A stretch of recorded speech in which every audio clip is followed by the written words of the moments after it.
జైపూర్ అనే ఒక చిన్న గ్రామంలో జగ్గు, మన్ను అనే ఇద్దరు స్నేహితులు ఉండేవారు.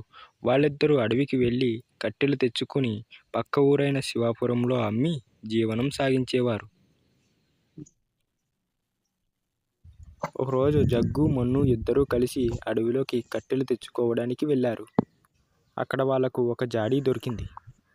ఆ జాడీలో ఏముందో తెలుసుకోవాలని జగ్గు, మన్ను ఇద్దరూ కలిసి ఆ జాడీ మూత తీశారు. ఆ జాడీలోంచి ఒక దయ్యం ప్రత్యక్షమయ్యింది. నన్ను ఈ జాడీలోంచి విడిపించినందుకు మీకు కృతజ్ఞతలు. మీరు ఏవైనా కొన్ని వరాలు కోరుకోండి. ఏంటి, నువ్వు మాకు సహాయం చేస్తావా?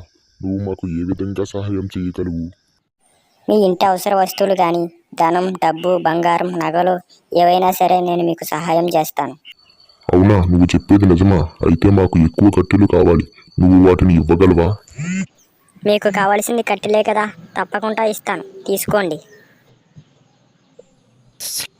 అలా ఆ దయ్యం వాళ్లకు కావలసినన్ని కట్టెలను ఇచ్చింది.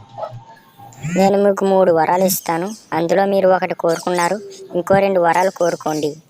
ఇంకా 2 వరాలే ఉన్నాయి. ఏం కోరుకుందామని వాళ్ళిద్దరూ ఆలోచిస్తూ ఉన్నారు. అప్పుడు ఆ దయ్యం, మిగతా 2 కోరికలు ఏమిటో త్వరగా చెప్పండి. మిగతా 2 కోరికలు రేపు ఉదయాన్నే కోరుకుంటాం. ఇక మేము బయలుదేరుతాం. సరే, రేపు ఉదయాన్నే కలుద్దాం. అలా జగ్గు, మన్ను ఇద్దరూ కలిసి వాళ్ళ ఇంటికి వెళ్ళిపోతారు. అలా ఆ కట్టెలను సంతలో అమ్మి ఆ వచ్చిన డబ్బులను తీసుకుని ఇంటికి వెళ్ళిపోయారు. మన్ను, జగ్గు రాత్రంతా ఏం కోరుకోవాలా అని ఆలోచిస్తూ ఉన్నారు. తెల్లవారింది. జగ్గు, మన్ను ఇద్దరూ నిద్రలేచి ఆ దయ్యం దగ్గరకు వెళ్ళారు. వచ్చేసారా? ఆ 2 కోరికలు ఏమిటో త్వరగా చెప్పండి, తీరుస్తాను. నేను రాత్రి అంతా ఏమి కావాలో అని ఆలోచించాను. నాకు ఎక్కువ బంగారం కావాలి.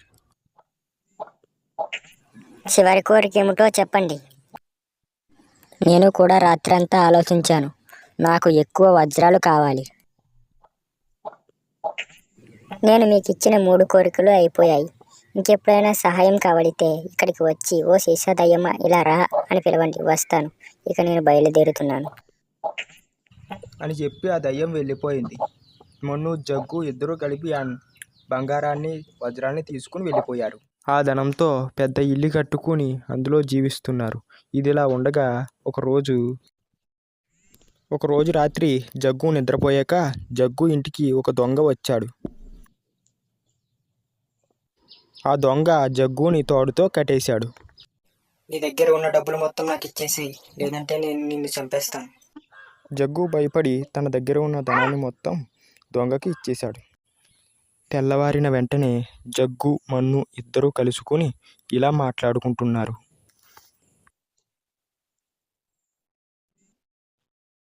మన్ను, రాత్రి మా ఇంట్లో దొంగలు పడ్డారు.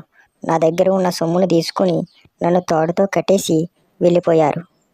అవునా, అలాగా. రాత్రి నా దగ్గరికి కూడా ఒక దొంగ వచ్చాడు. నన్ను చంపుతానని బెదిరించి నా దగ్గర ఉన్న ధనాన్ని తీసుకుని వెళ్ళిపోయాడు. అవునా, మరి ఇప్పుడు మనం ఏం చేద్దాం? మనం ధనాన్ని తిరిగి ఎలా సంపాదించుకుంటాం? మరేమీ పర్వాలేదు, మనం సీసా దయ్యం దగ్గరకు వెళ్ళి సహాయం అడుగుదాం. ఓ సీసా దయ్యమా, ఇక్కడకు రా. జగ్గు అలా అనగానే దయ్యం ప్రత్యక్షమై ఇలా అంటుంది. ఏమిటి మిత్రులారా, నన్ను ఎందుకు పిలిచారు? అప్పుడు జగ్గు, మన్ను జరిగిన విషయం చెబుతారు. అప్పుడు దయ్యం ఇలా అంటుంది.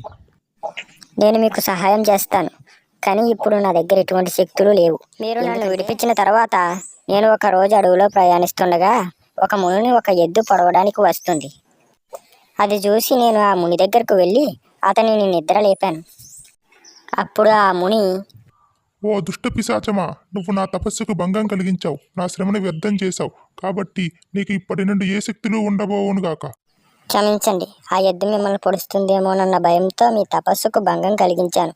నాకు శాప విమోచన కలిగించండి అని నేను ఆ మునిని వేడుకున్నాను. అప్పుడు ఆ ముని, సరే, ఇందులో నీ తప్పు ఏమీ లేదని నాకు అర్థమైంది. నేను నీకు ఒక శాప విమోచన మార్గం చెబుతాను. నువ్వు ఎవరికైనా సహాయం చేస్తే నీ శక్తులు నీకు తిరిగి వస్తాయి. మరొక విషయం, నువ్వు ఎవరిని సహాయం కోరుకోమని అడగకూడదు. అలా జరిగింది, అందుకే నా శక్తులు పోయాయి. కానీ నేను మీకు ఒక సలహా ఇస్తాను. మీ దగ్గర కొంతైనా ధనం మిగిలిందా? అవును, నా దగ్గర కొంత ధనం మిగిలింది. అవును, నా దగ్గర కూడా కొంత బంగారం మిగిలింది. అయితే మీరు నేను చెప్పినట్టు చెయ్యండి. అలా దయ్యం వాళ్ళకి ఒక సలహా ఇస్తుంది. ఆ సలహా విని జగ్గు మన్ను అలాగే చేస్తామని చెప్పి ఇంటికి వెళ్ళిపోయారు. ఆ దయ్యం కూడా తిరిగి వెళ్ళిపోయింది. ఆ మరునాడు ఉదయం బాబా అతని అనుచరులు ఊరిలోకి వచ్చారు. అప్పుడు ఆ అనుచరుడు ఊరి ప్రజలతో ఇలా అన్నాడు.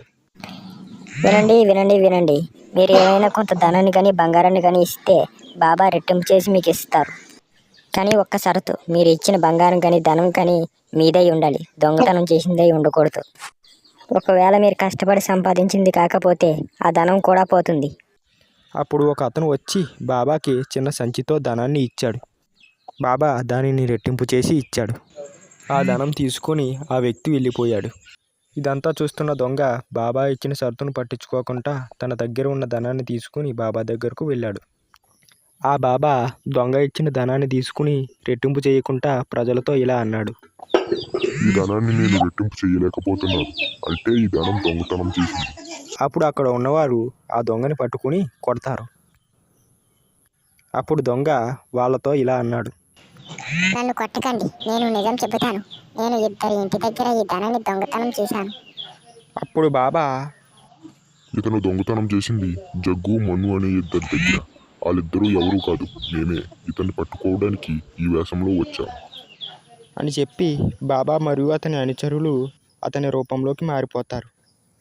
అప్పుడు ఆ దొంగ అతను దొంగతనం చేసిన ధనాన్ని జగ్గు మన్నుకు ఇచ్చేస్తాడు. జగ్గు మన్ను ఆ ధనాన్ని తీసుకుని వాళ్ళ ఇంటికి వెళ్ళిపోతారు. తర్వాత ఆనందంగా జీవిస్తారు. జగ్గు మన్నుకు సహాయం చేసినందుకు దయ్యానికి తన శక్తులు తిరిగి వస్తాయి.